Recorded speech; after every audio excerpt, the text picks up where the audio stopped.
ওনার প্রশংসা চতুর্দিকে ছড়িয়ে পড়ছে।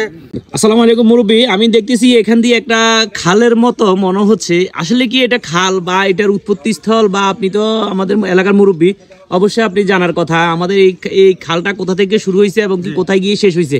এই খাল অথবা দাঁড়া এটার উৎপত্তি হইল কামলাবাড়ির থেকে, কামলাবাড়ির দজার থেকে ওইখানে ওইটা বড় খাল, ওইটা যাই আপনার মনে করেন ডাইরেক্ট এই ইয়েতে আপনার বাঁশখালী নদীতে মিলছে, এটা বঙ্গোপসাগরে মিলছে। ওই খালের থেকে এটা শাখা বাইরে আসছে। এই খালটা ওই খালের মুখ থেকে, অর্থাৎ কামলাবাড়ির থেকে আরম্ভ করে শুরু করি এইখান পর্যন্ত আসছে। এই আর এই খালের পাড়ে যে রাস্তাটা, এটার নাম দেওয়া হয়েছে জামান রোড। এটা খনন করা হয়েছে 1977 সালে। ওই 1977 সালে খনন করার পর থেকে আজ অবধি আর এটার কোনো সংস্কার হয় নাই।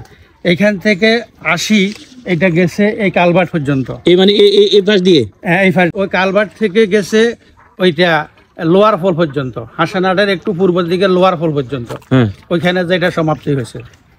এইখান দিয়ে মনে করেন পানীয় নামে মনে করেন কৃষকদেরও উপকার হয়, ওই মেইন খাল থেকে পানি উঠে আসে।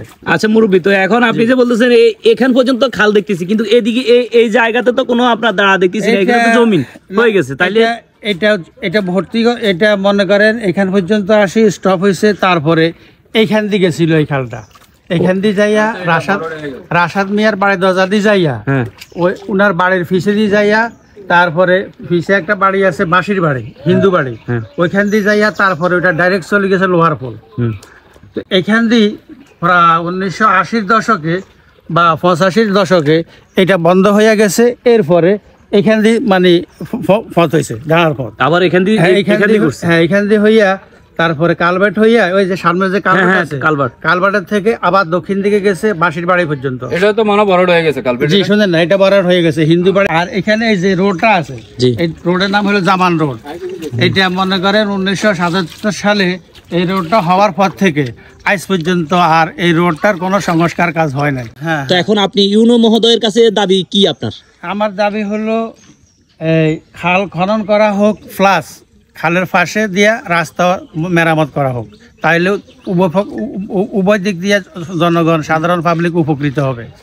এইটাই আমার তো পানি মনে কোমরের থেকে কোমর মাঝামাঝি রাস্তার উপরে পানি, আপনাদের বাড়ির রাস্তার। জি, এই যে খালের দাঁড়ার পাশে যে রাস্তা গেছে, এই রাস্তার থেকে, এই রাস্তার মুখ থেকে একদম কামলাবাড়ি পর্যন্ত বহু বাড়িঘর আছে, বহু বাড়িঘর দোনো সাইডে বহু বাড়িঘর আছে। আপনি আসেন, আমি আপনাকে দেখাই। রাস্তাটা যে কোনো উপায় হোক, ইউএনও সাহেবের কাছে আমার আকুল আবেদন, এই রাস্তাটা যেন আমাদেরকে ফাঁকা করে দেওয়া হোক কামলাবাড়ি পর্যন্ত। আর এই খালটা যেন খনন করে দেওয়া হয়। এই রাস্তাটা যদি ফাঁকা হয়, সবচেয়ে বড় সুবিধা হইল বৃহত্তম খানপুরবাসী, প্রায় কমপক্ষে 5 হইতে 7,000 লোক আছে বৃহত্তম খানপুরবাসীর মধ্যে।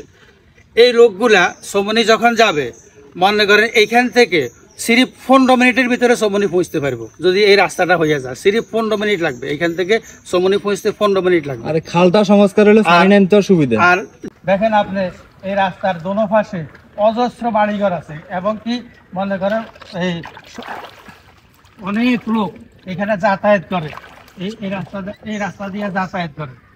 এখন ইউনো স্যারের কাছে আমার আকুল আবেদন, উনি আলহামদুলিল্লাহ বৃহত্তম নোয়াখালীতে এই পর্যন্ত উনি এই বেগমগঞ্জ উপজেলাতে অনেক উন্নয়নমূলক কাজ করছেন। ওনার প্রশংসা চতুর্দিকে ছড়িয়ে পড়ছে।